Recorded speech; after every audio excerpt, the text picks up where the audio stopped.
Hello, welcome to the Q-Cast. My name is Christian Reyes, and I'm your host. Today, we're going to be talking about cannabis and quality management, and I'm excited for today's episode. It's one that I have been personally involved with here at QT9, as well as just the sheer amount of questions that we get from people surrounding how quality management is handled within the cannabis industry. The cannabis industry is one of the fastest growing, most dynamic in the modern world. Today, we're really going to try and put quality management into the cannabis context. And joining me today is Samantha Miller. Sam is a pioneering cannabis scientist and successful entrepreneur, has been featured in Forbes as well as in Rolling Stone magazine. Sam founded Pure Analytics Lab in 2010, one of the first licensed ISO accredited cannabis testing labs. And she was the founding chief science officer at Dosist, whose dose pen was named one of Time's 25 best inventions of 2016. Sam now leads the Pure Analytics Innovation and Consulting team, advising companies on quality, product development, and scaling sustainably. Sam, welcome to the QCast. Really excited to be here, Christian, and talk a bit more about the solutions that I think QT9 can really bring to cannabis companies that are looking to take that first step to the next level of operational excellence as they transition out of that startup mode to a more mature operational model. For sure. It's obviously a relatively new industry. It seems like a lot of companies are kind of getting to that point where it's a little bit out of startup mode. You know, you've been operating for a number of years. You've got processes set in place, and it's a little less shoot from the hip. But just to start, kind of in terms of the quality management systems as it relates to cannabis, for those wondering, is there a specific standard? Is there an ISO standard? Are there any FDA regulations? Is there a hard compliance that's been posted for the cannabis industry? Depending on what area of the cannabis industry you're working on, there's probably a different ISO system that best applies to you.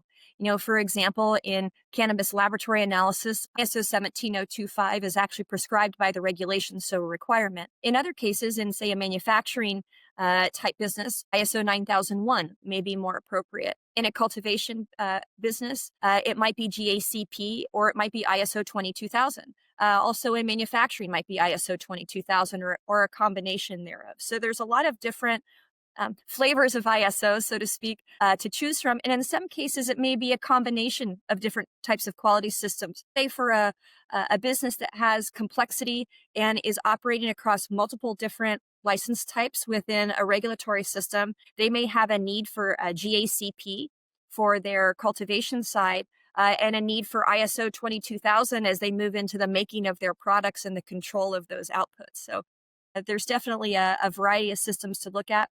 And so the first step is really understanding what system is right for you and what best applies to your type of business. That's pretty obvious once you dive into them, as they're geared towards manufacturing, laboratory, food processing, cultivation, and things like that. So that's probably the first step. And ultimately, the quality system really goes way beyond quality and is ultimately an operational tool that helps create structure across your organization. Absolutely. I've talked to numerous quality teams over the years, in my years as a trainer implementer at QT9, and there does seem to be a bit of a push and pull, right, between the quality team and operations teams.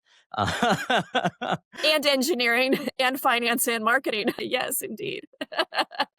Do you see that in the cannabis industry as well? I think that's something that's just ubiquitous around operational structures.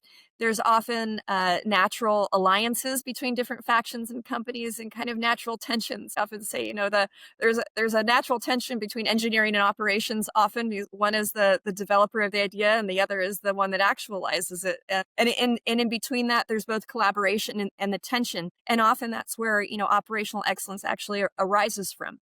And it's been my experience that quality is often one that steps in and has that point of view that unifies both sides and finds a solution-oriented approach that meets the needs of both the customer and the business. And in that way, I'd say that one of the most important facets of quality systems, especially as organizations grow, is that unification that it brings to the voice of the customer, the voice of the business, and the voice of the employee. And that can tie into the return on investment that you see from running a quality management system. It's not just we need to check these boxes and we need to have a log of corrective actions and we need to have our control documents.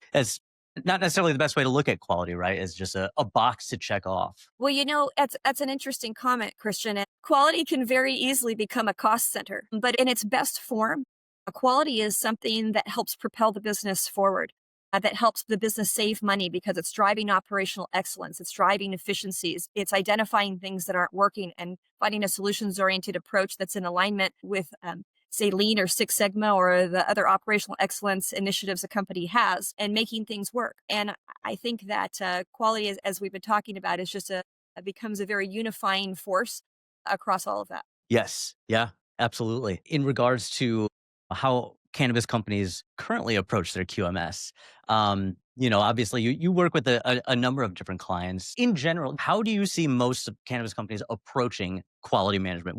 Can you give us any perspective there? Sure, Christian, is quite a spectrum. Just like in any industry or any market, there's a variety of scale of operators from smaller to larger. However, quality management systems tends to be one of the last ones that cannabis operations layer on.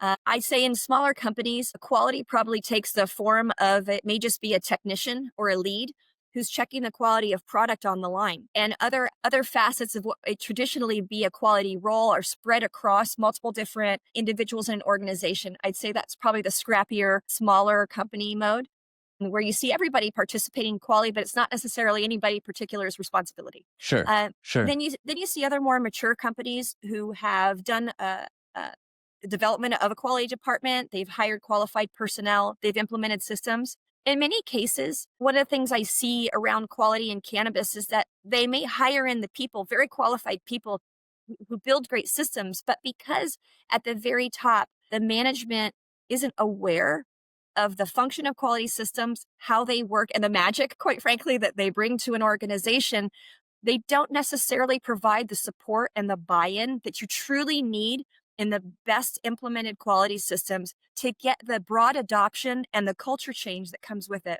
Because at the end of the day, that's one of the biggest hurdles that one is leaping over, whether it's in cannabis or another startup marketplace, is that culture transition from startup mode where everything is get it done fast. Who cares how much it costs, right? Throw money at it and get it done. And then as we fast forward into the later parts of market maturity, it's get it done as cheaply as possible, get it done on time, but get it done as cheaply and efficiently as possible, right?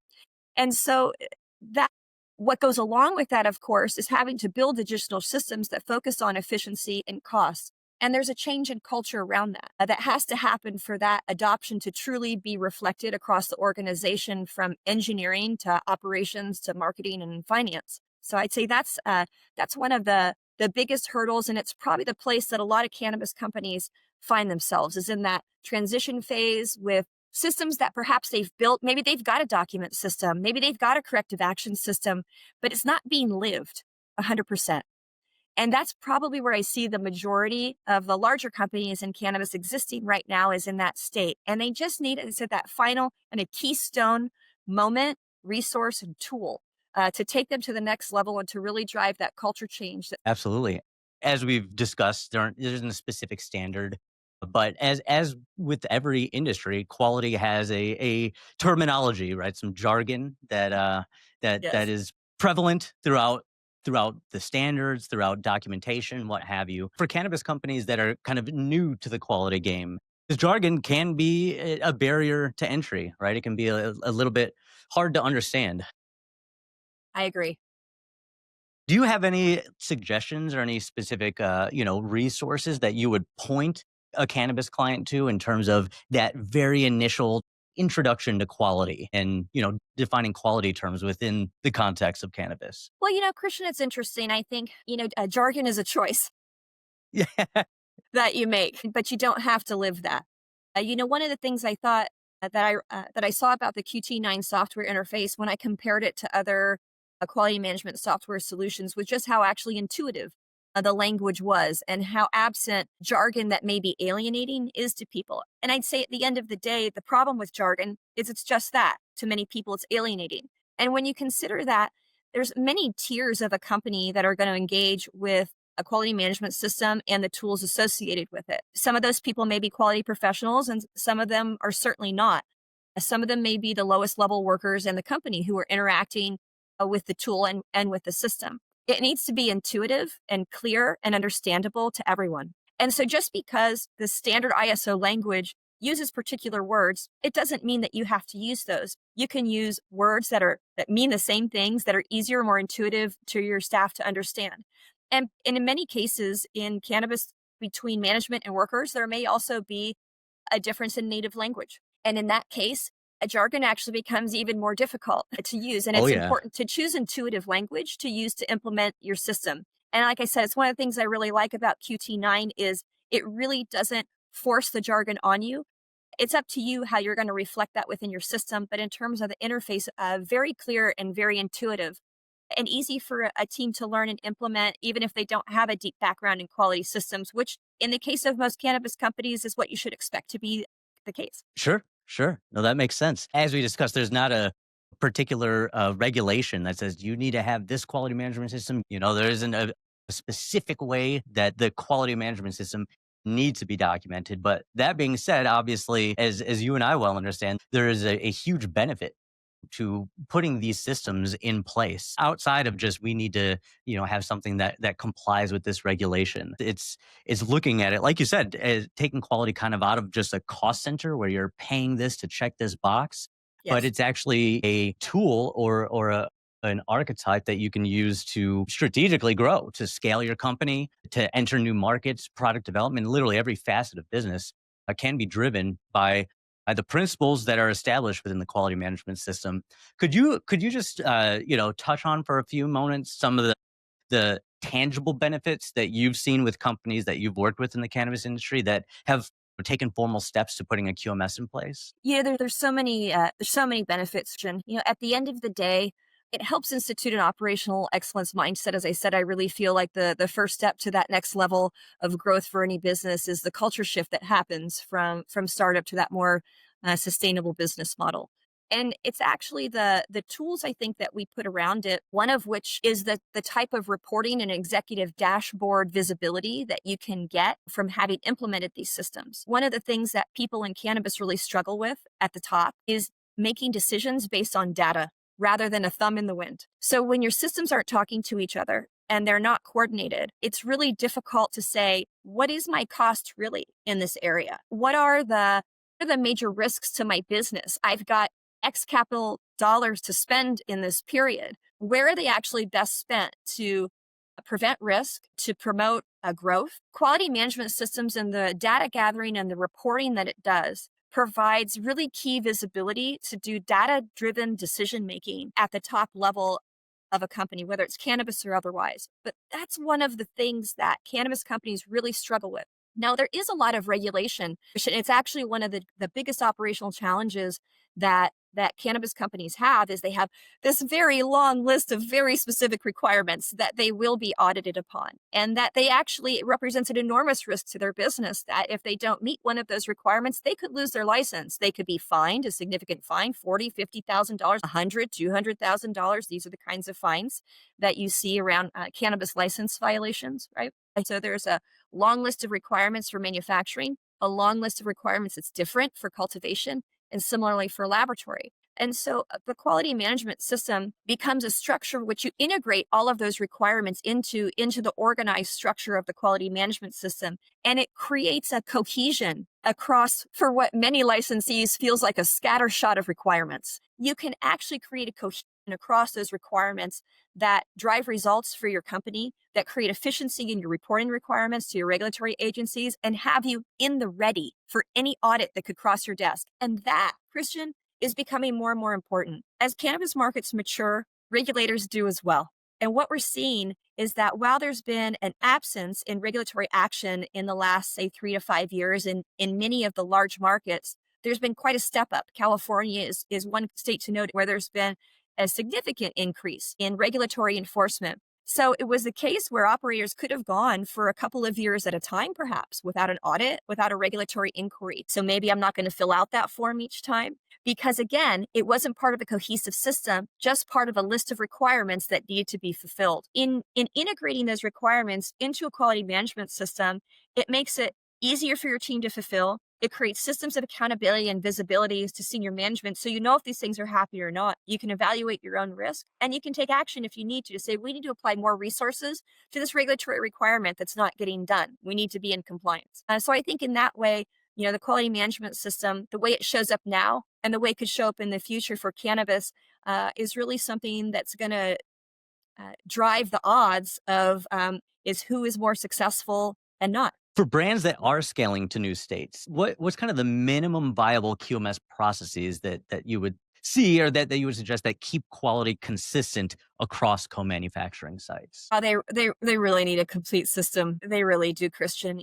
At that point, if you want to keep things in control and you want to have control over the output of your product, if you're okay with huge variation, lots of downtime, lots of loss, and hey, have at it without structure. But at the end of the day, it's that structure that allows you to reflect what you did in one location to another with integrity, right?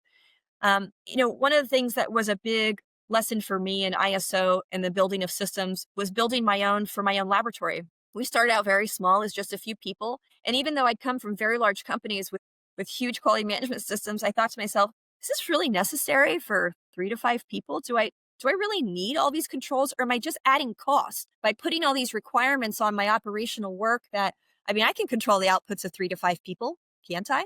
And what was fascinating, Christian, was even though I was there every day, the answer is no, I could not.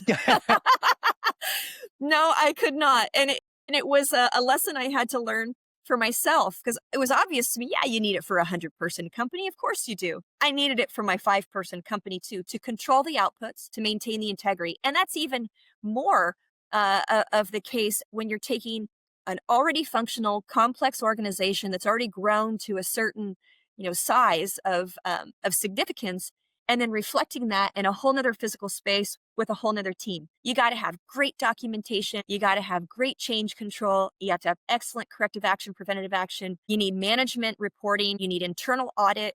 You need all those things, or you're not going to have your eye on the ball in a way that's going to make sure you get to keep what you just grew. Absolutely. It's not just one process that you have to do. It's numerous, and you've got to keep them in line. And any changes that might occur in one process, will it change in the other process? And if so, how are we going to control that? What are the risks relevant to the scenario? And then I think also that on the multi-state operator basis, the quality management system lets them compartmentalize a little bit better and not have to reinvent the wheel for each new state and each new location they do. Now, one of the things about ISO is, as you know, is that it's specific to a location, right? So your ISO accreditation is specific to a physical location, but you can certainly take the core aspects of that system and reflect them onto as many locations as you want with the minor changes and tweaks that you need to accommodate the specific regulations of that region or the specific subset of processes that that location is going to perform. So not having to reinvent the wheel every time you go to a new state from a quality systems perspective, but then also providing the cohesion and visibility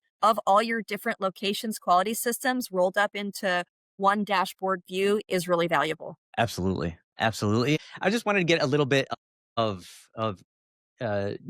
information on your experience in terms of, manual systems. Has it been your experience that cannabis companies are, more inclined? Because I would say personally, in almost every industry that I've worked with, 9,001 and above, top management's initial reaction to quality is, let's do a manual system. Why do we need to pay for something? Let's just structure. Let's just build it out. Um, do you see that in cannabis, or are people more open to kind of that initial jump going straight into EQMS? What's one of the amazing things about cannabis as an industry, it is an industry of early adopters. As people who are hungry for solutions, technology-based solutions that can help them amplify their resources because everybody has fewer resources than they need. It's startup, right? And Oh yeah. so the first time that I evaluated the QT9 solution was really an aha moment for me.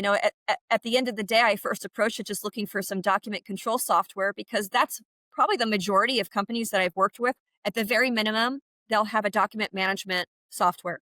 And so I was somewhat in that mode myself of like, well, document management, that's the bit you need that because it's really difficult to do change control on documents and all of the notification follow-up that you need to do if you're running your system properly, just as an individual, if you have a system of any size, more than 5 people. right?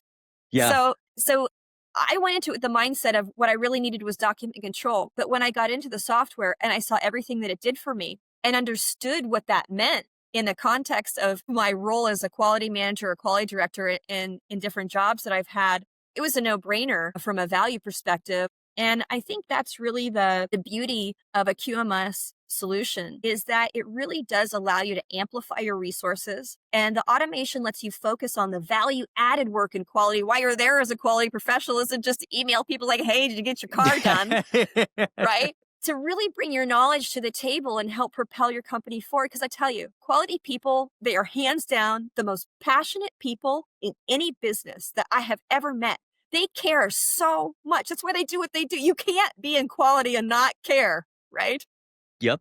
They 100%. care so much. So letting them perform their value added work rather than menial tasks, they could really bring a whole other level of excellence and momentum forward to project tasks, to the cohesion between all the different facets of the system that fall into them, from maintenance to quality alerts to corrective actions to change control to document control. And it goes way beyond quality at that point to become an operational tool that helps create structure, drive results, and provide clear visibility to management on operational performance and completion of key tasks and projects on target on time. Just kind of wrapping this up here, are there any myths that you've ran into that you want to dispel today for our listeners? Whether it's about potency or terpenes or lab shopping? On the laboratory side, the controversy is real. There are a lot of unscrupulous operators and there are a lot of desperate operators. And both of those groups of people are susceptible to influence of doing other than the most above board things with respect to potency results.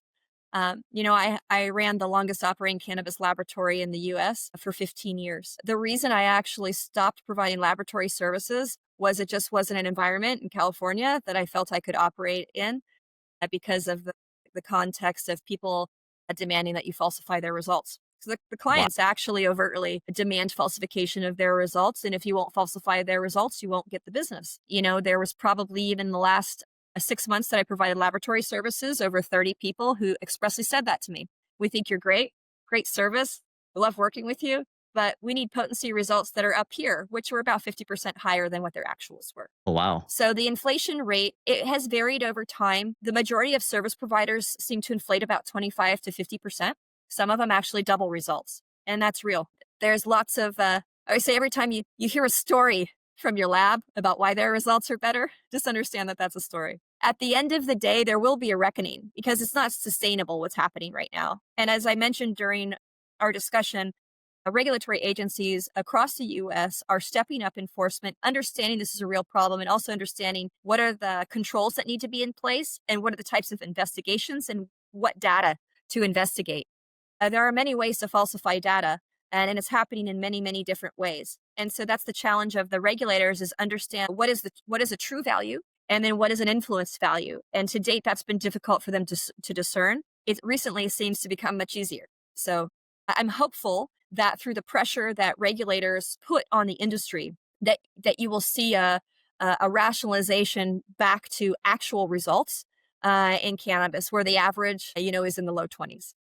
Wow, that's good to know. That's I did not know that. So I appreciate that tidbit. And Sam, I just appreciate you coming on the podcast. We've talked about some great things today. I've learned a lot as always. As I said, every time I talk to you, I learn something new. Um, and so, if any of our listeners are have any follow up questions or would like to contact you, how do they do that? How do they contact you? How could they go about connecting with you to see if you could help them out? Thanks, Christian. They can reach me by going to the Pure Analytics website. That's pureanalytics.net. If they'd like to email me, they certainly can at info@pureanalytics.net. And you can certainly reach us through the contact page on the website as well. Awesome, awesome, and we'll have the link to that in our show notes. Any of you listeners that want to reach out to Sam, I highly recommend it. She's extremely knowledgeable and has worn so many different hats within the industry. It's you will not regret reaching out to Sam. And as always, we really appreciate everyone that joined us today, all of our listeners. So, Sam, again, thank you so much for your time today. We really appreciate it. You always bring something new and always drop a few gems for us to mull over. So, really appreciate you coming on the podcast and doing that today. And yeah, I hope you have a great rest of the day here. Thanks, Christian. It was a pleasure. If you enjoyed the conversation today, please don't forget to like, comment, and subscribe. And we will catch you next time on the Q-Cast.